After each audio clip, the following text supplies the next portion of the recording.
Kung meron kang isang katawa-tawang posisyon kung saan sinasabi ng internasyonal na batas na ilegal ang ginawa ng US at ng Israel, ang buong balangkas ng internasyonal na batas, sa totoo lang, ay nawawalan ng kredibilidad. Kasama natin ngayon si Natasha Hausdorff, barrister at legal director ng UK Lawyers for Israel, para ipaliwanag ang ligang batayan ng US at Israel na operasyon sa Iran. Salamat sa pagdalo, Natasha. Ikinagagalak ko, Aliana. Kaya unahin muna natin ang tanong na iniisip ng mga manonood ng JNS bago talakayin ang mga argumento ng internasyonal na batas. At iyon ay, mahalaga ba talaga sila? Pinag-uusapan natin ang posibleng pangunahing taga-suporta ng terorismo sa mundo na may mga proxy sa gitnang silangan, responsabale sa daan-daang pagkamatay ng mga Amerikano at libu-libong pagkamatay ng mga Israeli at iba pa sa buong mundo. At sa loob ng maraming taon ay pinag-uusapan na nila ang tungkol sa pag-develop ng kakayahang nuclear at alinman sa gagamitin ito bilang pananakot o talagang gagamitin ito. Kaya, hanggang saan ba talaga naabot ng internasyonal na legal na diskusyon ang usaping ito? Sa tingin ko, ang dahilan kung bakit nagkaroon tayo ng ganitong mabilisang reaksyon mula sa maraming tao laban sa internasyonal na batas na sinasabing, hindi naman umiiral ang internasyonal na batas o hindi naman dapat ito maging mahalaga sa mga usaping ito, ay dahil sa mga maling pahayag tungkol sa internasyonal na batas na kumakalat kaugnay ng mga pag-ataking ito. Kaya oo, kung merong isang katawa-tawang posisyon na sinasabi ng internasyonal na batas na ilegal ang mga aksyon ng US at ng Israel, sa totoo lang, nawawala ng kredibilidad ang buong balangkas ng internasyonal na batas. Dahil katawa-tawa naman talaga kung iyon ang ipipilit ng batas. At sa tuwing ang legal na pagsusuri o kunwaring legal na pagsusuri ay nag-iiwan sa atin ng resulta na wala namang saysay, na sa totoo lang ay hangal at hindi tugma sa mga pangunahing prinsipyo ng internasyonal na batas na naglalayong itaguyod ang kapayapaan, katatagan at pandaigdigang seguridad. Kung ganon, dalawa lang ang maaring totoo. Maaring hindi yon talaga ang sinasabi ng batas, o kung iyon na ang sinasabi ng batas, marahil ay kailangan ng baguhin ang batas. Pero natutuwa ako na nagkaroon tayo ng pagkakataon na himayin ito sa ating pag-uusap, malinaw na hindi ito ang sinasabi ng batas. Sa kasamaang palad, makikita natin na ang internasyonal na batas ay muling nagiging biktima ng political na impluensya sa mga legal na balangkas. At may mga taong mali ang pagpapaliwanag ng tamang aplikasyon nito. Maaring upang itulak ang sariling adyenda o bigyang katwiran ang mga desisyong pampolitika na ginawa nila. At tiyak na kapag nakita natin ang napakahinang posisyon na ipinahayag ng UK, sa tingin ko ito ay isang pangunahing halimbawa kung saan ginagamit ang internasyonal na batas kahit na mali ang pagkakapaliwanag dito bilang pantakip para bigyang katwiran ang kanilang ginagawa. Sa madaling salita, isang posisyon na lumalabas na laban sa Amerika, laban sa Israel, at laban sa mga pinahahalagahan ng kanluran. Nagbago ang posisyon ng UK kahit papaano sa praktikal na aspeto nitong mga nakaraang araw dahil pininsala ng Iran ang sarili nilang mga ari-arian. Siguro maaari kang magbigay ng ilang salita tungkol dyan at pagkatapos gusto kong lumipat sa ah, ano ang legal na batayan para sa digmaan matapos ang iyong sinabi. Kaya pag-usapan mo muna sandali ang pagbabago ng posisyon ng UK o kahit papaano ang aktual na ginawa nito kumpara sa sinabi nitong gagawin. At pagkatapos ay maaari na tayong lumipat sa pinakamahalagang bahagi. At ang UK ay lumipat mula sa posisyon na hindi kami kasali patungo sa paninindigan na sila ay kumikilos sa depensibong kapasidad at hindi sa opensibong kapasidad. Kaya, sa madaling salita, naninindigan ito na susuportahan nito ang mga pag-atake, marahil laban sa mga rocket launcher, pero hindi laban sa mga taong nagdidirekta ng pagpapalipad ng mga rocket na iyon. Para sa akin, wala talagang say-say ang ganitong posisyon. At ito ay isang bagay na idinidikta ng katotohanang ang gobyerno ng UK ay tila nalilito o naguguluhan tungkol sa sinasabi ng internasyonal na batas kaugnay ng mga pag-atikeng ito. At kahit hindi ito tuwirang sinabi, ang impresyon na naiiwan ay dahil na rin sa naging kasaysayan ni na Sir Keir Starmer at Lord Richard Herman. Ang Attorney General sa United Kingdom, ang impresyon ay, para sa kanila, dapat protektahan ng internasyonal na batas ang mga despot at diktadura at hindi dapat hayaan ang mga liberal na kanluraning demokrasya na ipagtanggol ang sarili laban sa mga ito. Sinabi ko iyon ng matindi. Pero tingin ko tama lang dahil sa mga kalokohang nakita natin nitong mga araw. Ang realidad ng legal na posisyon ay nagmumula sa patuloy na armadong labanan sa pagitan ng Iran at Israel. Ito ay isang digmaan na tumatagal na ng ilang dekada at na makikita.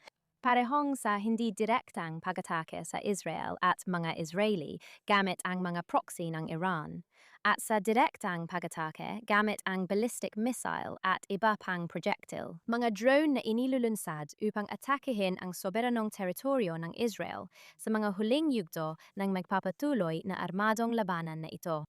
At napakahalaga ng kontekstong iyon dahil ito ang nagtatakda ng naaangkop na legal na balangkas dito. At habang karamihan sa mga internasyonal na diskurso tungkol dito ay tumatalakay sa mga pag-atake sa konteksto ng paggamit ng puwersa, na walang konteksto, tama ba? Ito ay isang pag-atake na di umano'y bigla na lang ginawa ng US at ng Israel, at yan ang unang malaking problema dito. Dahil may dalawang magkaibang balangkas sa batas ng armadong tunggalian. Isa na namamahala sa paggamit ng puwersa o pag-atake na nagsisimula ng armadong tunggalian at kung ito ba ay legal o hindi. Isa pang balangkas sa internasyonal na batas ay tumutukoy sa nagpapatuloy na armadong tunggalian na pinagkaiba gamit ang dalawang Latin na termino. Patawad sa paggamit ko ng mga ito. Ang jus ad bellum ay batas na tumutukoy sa paggamit ng puwersa para simulan ang armadong tunggalian.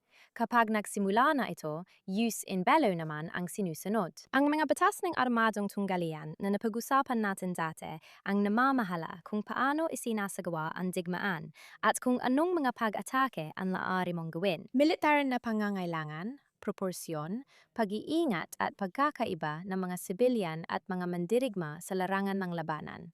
Kaya iyon ang unang issue. Sa totoo lang, lahat ng usapan tungkol sa paggamit ng puwersa pagdating sa Israel ay hindi angkop dahil sa patuloy na armadong tunggalian na ito. Legal ang mga pag-atake kung ito ay naaayon sa pangangailangan, proporsyon, distinksyon at pag-iingat. May kinalaman ba ito sa mga Amerikano?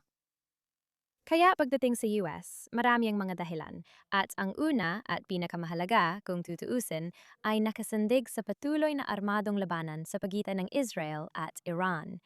May sapat na dahilan para suportahan ng US ang pangunahing kaalyado nitong Israel sa paggamit ng karapatan nitong ipagtanggol ang sarili sa patuloy na labanan. At sa batayan na iyon, sapat na iyon para suportahan ng US ang aksyong militar ng Israel kaugnay nito. Pero kapag tiningnan natin ang talumpati ng Pangulo, may ilan pang karagdagang dahilan na maaring sandigan ng US. Gumamit ang Pangulo ng dalawang partikular na termino na mahalaga dahil may bigat ito sa internasyonal na batas ng armadong tunggalian. Ang una ay may kinalaman sa preemptive na pag-atake laban sa nalalapit na banta, kaya ang dalawang terminong iyon, preemptive at nalalapit, ay napakahalaga. Kapag isinasaalang-alang ang isa pang bahagi ng internasyonal na batas na nabanggit ko, ang jus ad bellum, ang paggamit ng puwersa. Kung ang estado ay natatakot sa nalalapit na pag-atake, kahit walang armadong labanan, pinapayagan itong gumawa ng preemptive na aksyon bilang pagtatanggol sa sarili. Iyan ay nakasaad sa Artikulo 50, isa ng Karta ng UN, na kumikilala sa likas na karapatan ng mga estado na ipagtanggol ang kanilang sarili. Kaya naman, nagkaroon ng malaking debate kung ang pagiging nalalapit nga ba ay talagang may kaugnayan sa mga banta na nakita ng US. Sinasalamin nito ang malaking debate sa Akademya ng Pandigdigang Batas. Dahil din noong unang ipinakilala ang konsepto ng pagiging nalalapit sa balangkas ng pandaigdigang batas na ito. Noong ipinakilala ito noong mga taong 1,800 at 60 ibang-iba ang mga kalagayan noon pagdating sa kakayahang militar.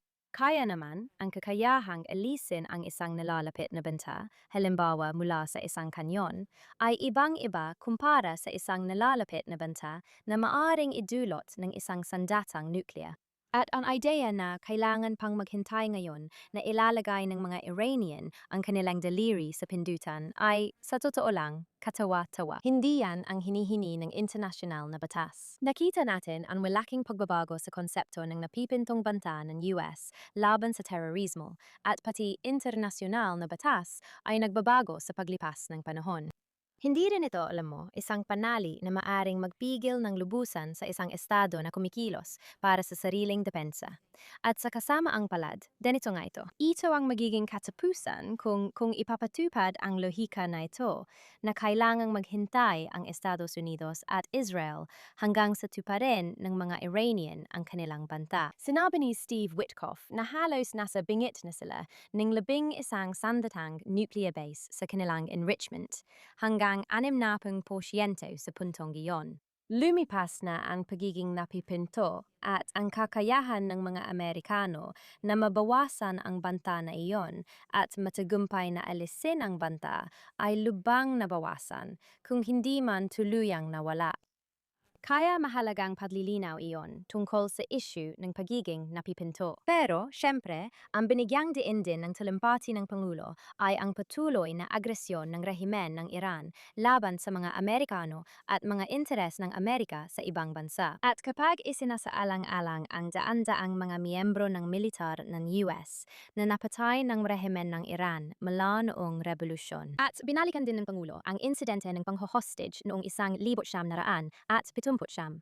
Ang tuloy-tuloy na pag-atake ng rehimen ng Iran sa mga Amerikano at interes ng Amerika ay tiyak na nagpapalakas sa argumento na ang US ay posibleng nasa patuloy na armadong labanan din laban sa rehimen ng Iran. Hayaan niyo muna ako mag-pause para ibuod kung nasaan na tayo, tapos lilipat tayo sa pagtalakay ng pan-target.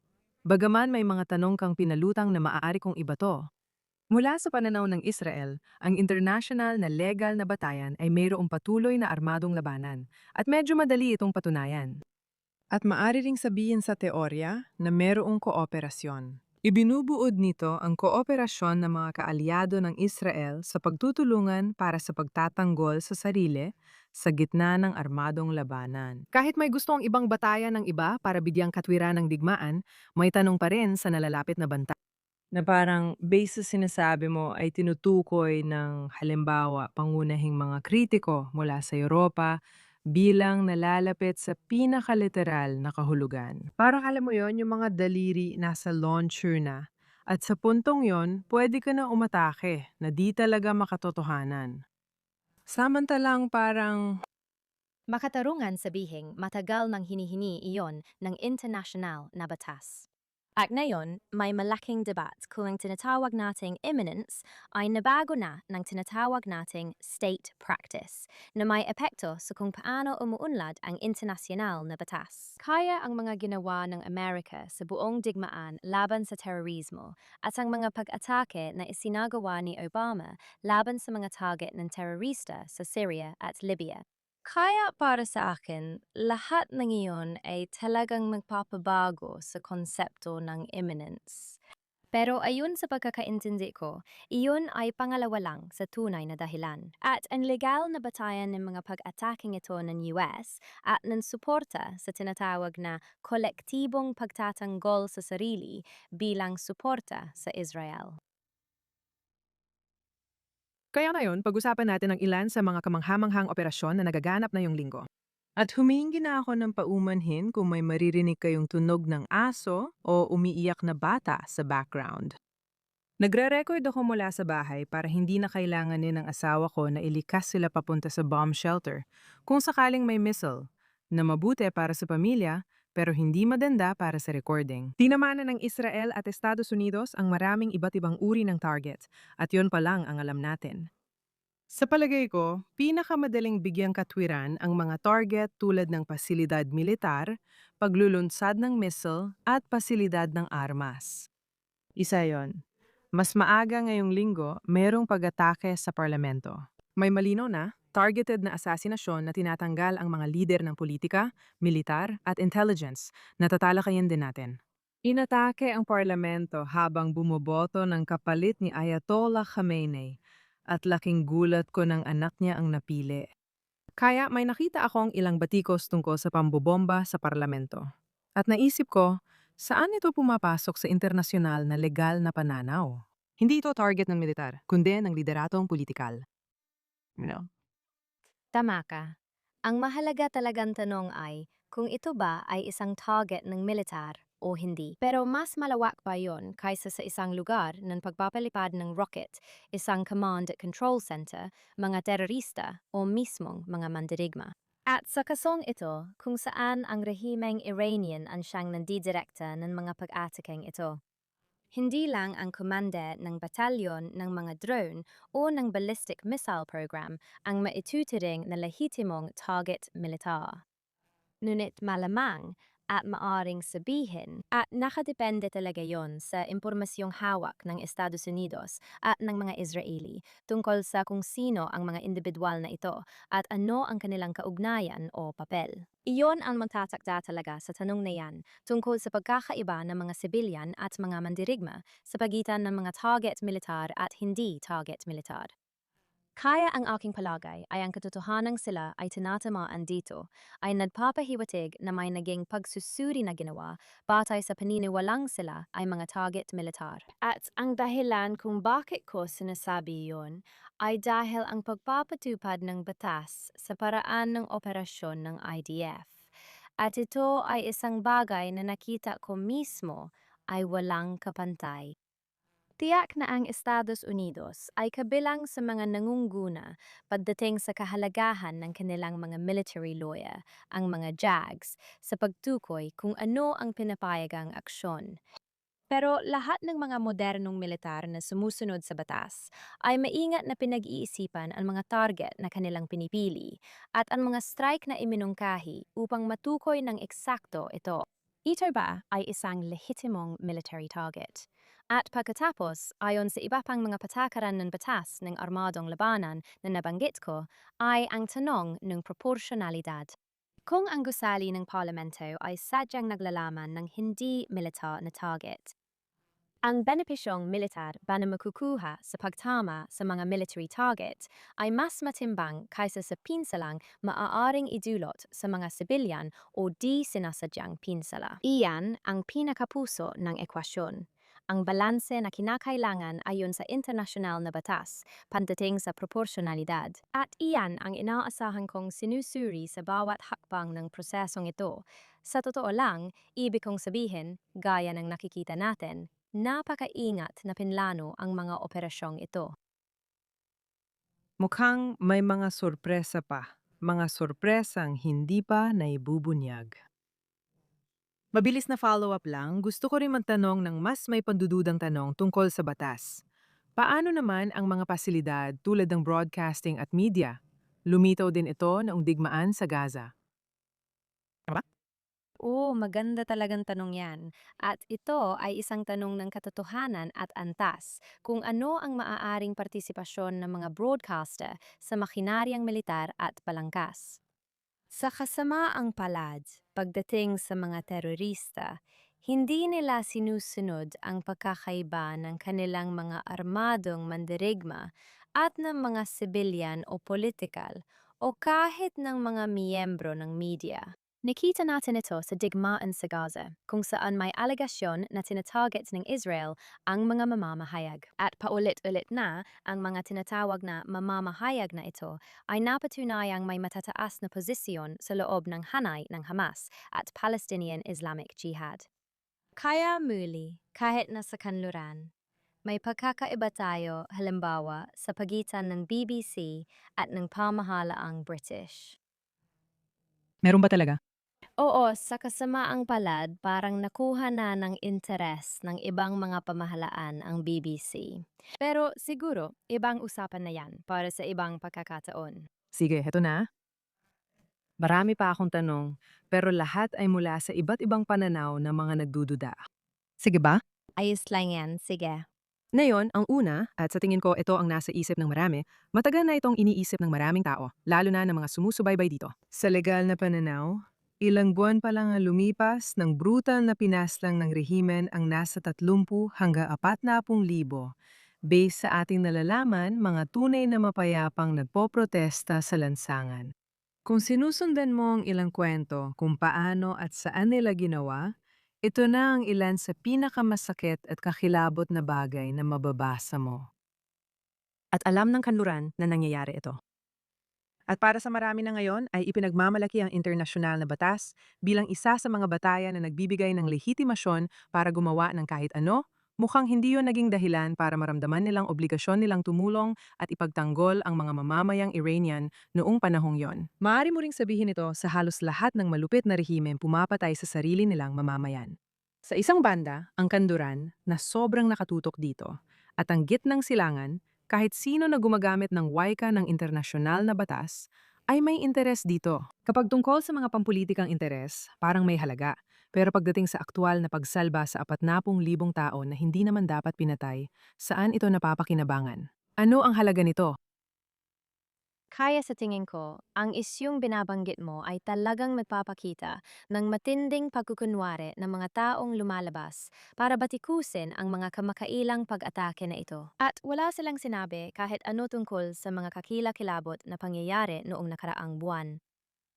Pero sa huli, ang tanging batayan kung saan maaring bigyang katwiran ang aksyong militar para ipagtanggol at suportahan ang mga sibilyan ay isang medyo espesipikong konsepto sa pandaigdigang batas na tinatawag na responsibilidad na protektahan.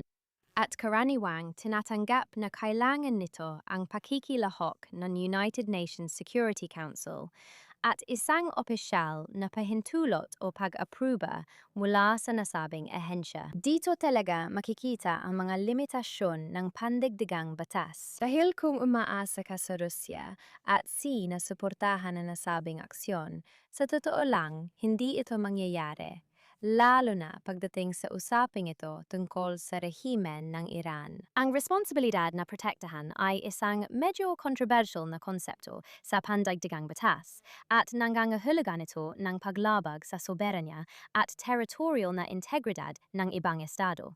At kaya naman, ang paraan kung paano hinangad o itinuring na angkop ng pandaigdigang legal na balangkas na pahintulutan ito ay sa pamamagitan ng pag-apruba ng UN Security Council. Kaya't limitado ito sa aspetong yun. Tungkol naman sa mga motibasyon ng US at ng Israel at sa mga binanggit nilang dahilan para sa mga pag-atakeng ito, sa tingin ko mahalagang bigyang linaw ang pagkakaiba ng mga dahilan na umiiral sa ilalim ng pandagdigang batas, na may kinalaman sa nagpapatuloy na armadong labanan, sa pagtatanggol sa sarili na kinikilala sa ilalim ng Artikulo 50, isa sa pag-neutralize ng nalalapit na banta ng maagap, at sa mga kasunod na epekto nito. At ang pagkakataon, gaya ng sinabi ni Pangulong Trump, para sa mga Iranian. Para sa mga mamamayang Iranian na bumangon at bawiin ang kanilang bansa. At nandyan ang pagkakaibang iyon. Ang mga makatarungan at legal na hakbang na ginagawa ng Israel at ng US ay may kaakibat na epekto na maaaring magbigay ng suporta sa mga mamamayang Iranian. At sa tingin ko, iyon ang tamang paraan ng pagtingin dito mula sa pananaw ng internasyonal na batas. Isa pang karagdagang aspeto na hindi ko pa nababanggit noon, ngunit inilahad ni Lord David Wolfson, ang Shadow Attorney General sa UK, ay tungkol sa mga obligasyon ng mga estado sa ilalim ng Konbensyon sa Genocide, at ito ay isang kawili-wiling kaso. Hindi ito kinakailangan sa aking palagay dahil sa pagsusuring aking inilatag, ngunit sa tingin ko ay mahalagang idagdag ito dahil sa kadahilanang sa ilalim ng Konbensyon sa Genocide, obligadong parusahan at pigilan ng mga estado ang genocide. At sa mga pagkakataon kung saan malinaw na sinusubukan ng mga Iranian na maglunsad ng genocide laban sa mga tao ng Israel sa pamamagitan ng paghahangad ng sandatang nuclear na ito. At tuparin ang kanilang mga banta na ilang dekada nang binibigkas na baburahin ang Israel sa mapa, na posibleng may karagdagang matibay na legal na batayan na sa katunayan lahat ng mga estado ay obligadong makilahok sa aksyong ito at pigilan ang planong genocide ng rehimeng Iranian na ito. Dinagdag ko lang iyon bilang dagdag na dapat isaalang-alang. Ayan, kinontra ko agad ang sarili kong tanong sa isip ko nang itanong ko ito. Siyempre, Ipinupunto rin ng Genocide Convention ang katotohanan ng Israel mismo ay sinasakdal sa internasyonal na korte. Di umano'y lumalabag sa kasunduang ito, na syempre hindi naman nila ginawa. Sa pagtangkang hikayatin ng mga bansa na makialam, magpataw ng parusa at gawin ang nararapat, sa tingin ko, sa Iran. Tama ka, ang sinabi mo tungkol sa soberanya ay kabilang panig ng barya. Kung gusto talaga nating gamitin ang mga kasangkapang ito ayon sa orihinal na layunin. Kahit na limitado lang ang gamit nila, sinasabi ng Realpolitik na gagamitin lang sila laban sa kaso ng Israel. At sinasabi ko yan, malinaw naman. Hindi mo kailangang sumangayon. Pero sinasabi ko rin ito dahil sa nakikita nating halo-halong reaksyon sa pag-atake sa Iran. At dito papasok ang isa ko pang tanong, tama ba? At baka mas maingat mong matukoy kung saan talaga pumapabor ang lahat ng mga reaksyon. Ang Pransya, Alemanya, at UK ay hindi natuwa, pero medyo malamig din ang kanilang tugon at posibleng magpadala pa nga ng mga kagamitan o tropa sa gitnang silangan sa ngayon. May Espanya na naging sobrang critical hanggang sa puntong, sa pagkakaalam ko, sinabi ng US na puputuli na ang ugnayang pangkalakalan. Oh. Hindi nito pinayagan na gamitin ang sarili nitong mga base para sa paglulunsad ng mga pag-atake at iba pa. Huwag mong kalimutan, sa ganoong batayan, nalulungkot ang Espanya na wala silang sandatang nuclear na sanay ginamit laban sa Israel. Kaya, ang ibig kong sabihin, ang pinag-uusapan natin ay isang nakakabaliw na pahayag mula sa pamahalaan ng Espanya sa kasamaang palad. Pero alam mo, tama ka talaga. Sayang, di ko pa nakikita ang lugar kahit narinig ko maganda ito. Kaya at agad namang sumuporta ang Canada sa pag-atake. Kaya nagiging tanong din doon, paano mo nagawa kung pareho naman ang ginagamit mong wika, di ba? Paano nagkaroon ng ganitong kalaking pagkakaiba? Sa interpretasyon ng kung ano ang nararapat. Para sa akin, pampulitikang konsiderasyon ang sagot dyan. Pero ikaw ang mas nakakaalam. Ano rin ang epekto nito sa pandaigdigang pamamahala at batas internasyonal? Bumabalik ako ulit na may mas mapagdudang tono kaysa sa gusto ko. Dahil mas gusto ko sanang balanse at patas ang pag-usapan. Pero parang pabor lamang sa isang panig na mga karapatan dito. O dapat ganon. Kaya hindi ko maintindihan kung ano ang mga implikasyon nito para sa tinatawag nating internasyonal na batas o sistema. Sa tingin ko, bumabalik ito sa isyung nabanggit natin sa simula ng pag-uusap na ito, na kapag may isang resulta na sobrang layo sa anumang makatwiran, moral o political, na hinihingi ng etika based sa mga pangyayaring ito, at sinasabi ng mga tao na, yan ang himihingi ng batas. Hindi maiwasan, bumabagsak ang buong balangkas ng international na batas. Nawawala ang kredibilidad nito. At ang sagot ko dyan ay huwag mag-alala dahil hindi yan ang tamang paglalarawan ng tunay na posisyon ng internasyonal na batas. Pero alam mo, isa lamang akong boses at lubos kong naunawaan ang kinsalang nagaganap. Kapag maraming tinaguriang internasyonal na abogado at politiko ang gumagamit ng terminolohiyang legal ng internasyonal na batas para sa sariling adyenda, dito nakakaroon ng tunay na pinsala sa internasyonal na batas.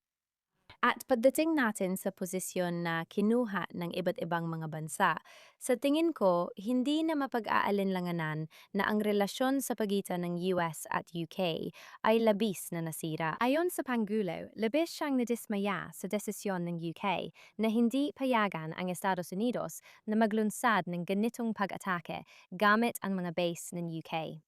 Ang posisyong iyon, gaya ng nabanggit ko kanina, ay hindi tugma sa naging posisyon ng UK matapos ipag-utos ng Iran o ng rehimeng Iranian ang mga pag-atake sa mga base ng UK sa Cyprus. At ang kakatwang pagtatangkang pag-iba sa depensibo at opensibong paninindigan, pati ang pagiging bahagyang kalahok sa mga susunod na hakbang. Nagpapakita ng malinaw na hindi nito alam ang ginagawa nito at ang legal na pagsusuri nito ay magulo at ang mga desisyong pampolitika ay pareho ring magulo. Pero malinaw na nagawa na ang pinsala pagdating sa relasyon ng UK at US. At iyon ay isang napakahalagang epekto ng pagpapahintulot. Hindi ko nasasabihin na ito ay internasyonal na batas, kundi maling interpretasyon lang ito ng isang partikular na uring politikal na sa tingin ko ay may pananaw sa mundo na sumasalamin sa panahon pagkatapos ng digmaan, kung saan hindi nila kailangang harapin ang mga realidad ng kung ano talaga ang itsura ng armadong labanan.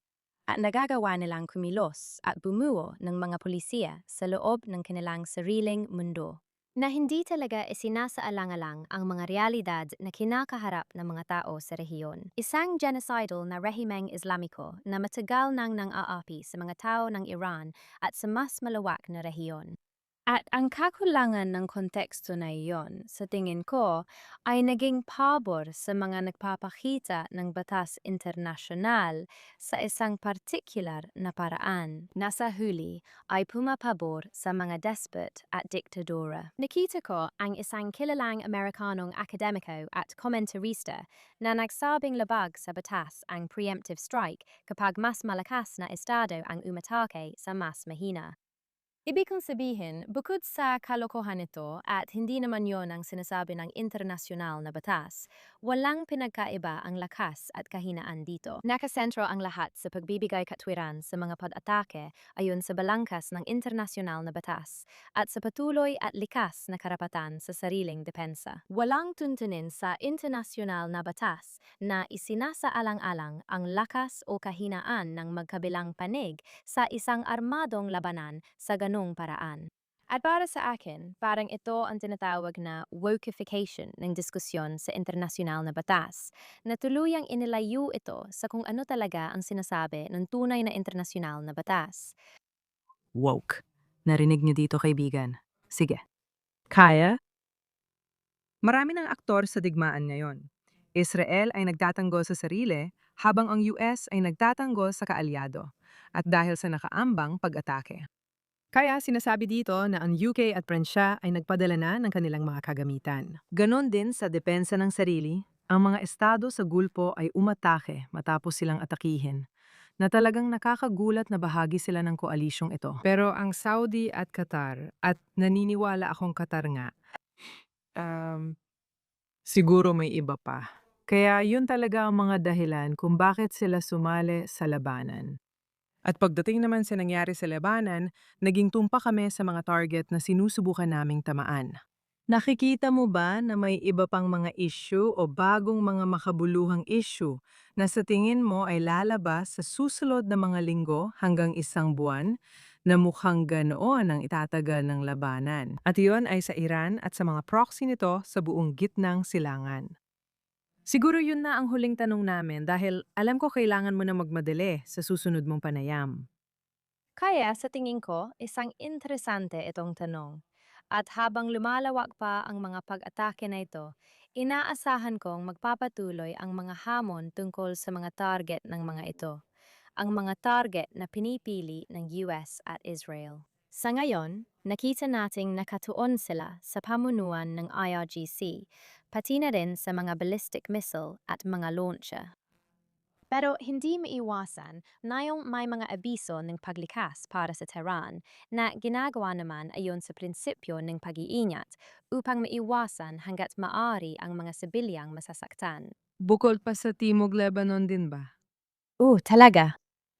Huwag nating kalimutan ang pagkakasangkot na yon ng Hezbollah sa nagpapatuloy na armadong labanan na ito. Ibig kong sabihin, iyon ay muli, alam mo, paglabag sa kasunduan ng tigil putukan at nagdulot ito ng malaking tugon mula sa Israel upang subukang alisin ang patuloy na banta ng mga misil na pinapaputok mula roon. Kaya sa parehong larangan, habang lumalawak ang saklaw ng mga pag-ataking ito, inaasahan kong makakakita tayo ng maraming diskusyon tungkol sa pagpili ng mga target na ito. Sa kontekstong iyon, mahalagang tandaan ang dalawang bagay. Una, na ang internasyonal na batas ay hindi nakabase sa resulta. Ito ay nakabase sa intensyon. At ang pangalawang aspeto nito, kaya, wala sa atin ang may kakayahang mantisisyon kung legal o hindi ang mga individual na pag-ataking ito, kung wala tayong impormasyong ginamit sa pagsusuri ng pagpili sa mga ito. At ang intensyon, sa makatuwid ng mga kumander na nag-utos o nagsagawa ng mga pag-atake na tinutukoy. Nakita natin ang mga politiko mula sa iba't ibang panig ng mundo na nagsasabing ang ginawa ng Israel na XYZ noon ay ilegal kahit wala silang sapat na batayan para gawin ang pagsusuring iyon. At ang mga bansang may access sa mga material na iyon sa buong panahon, halimbawa sa digmaan sa Gaza, kabilang ang UK at US, ay palaging nagsasabi na wala silang alalahanin tungkol sa proporsyonalidad at pagtarget ng Israel. At sa tingin ko, malaki ang ibig sabihin nito para sa totoong pagsusuri kung paano ang IDF at pati na rin ang militar ng US ay sumusunod sa mga kinakailangan ng internasyonal na batas sa konteksto ng armadong labanan. Una sa lahat, gusto kitang pasalamatan ulit sa pagpunta rito. Alam kong halos 24 na oras ka na sa media ngayon at napakahalaga nito. Para sa amin, parang anibersaryo na, 1 taon na, ikaw ang unang in-interview na nagbukas ng palabas. Ngayon, Para sa bawat taon, may kaunting banggaan dito kasi gusto ko ng kapayapaan sa mundo, pero gusto ko ring pag-usapan ang mga bagay na ito kasama ka. Kaya, tingnan natin. Diyan pa man, ipinagdarasal ko ang iyong tagumpay at, syempre, tagumpay para sa US at sa Israel at kalayaan para sa mga mamamayang Iranian at sa buong gitnang silangan. ikinagagalak kong makasama ka. Salamat.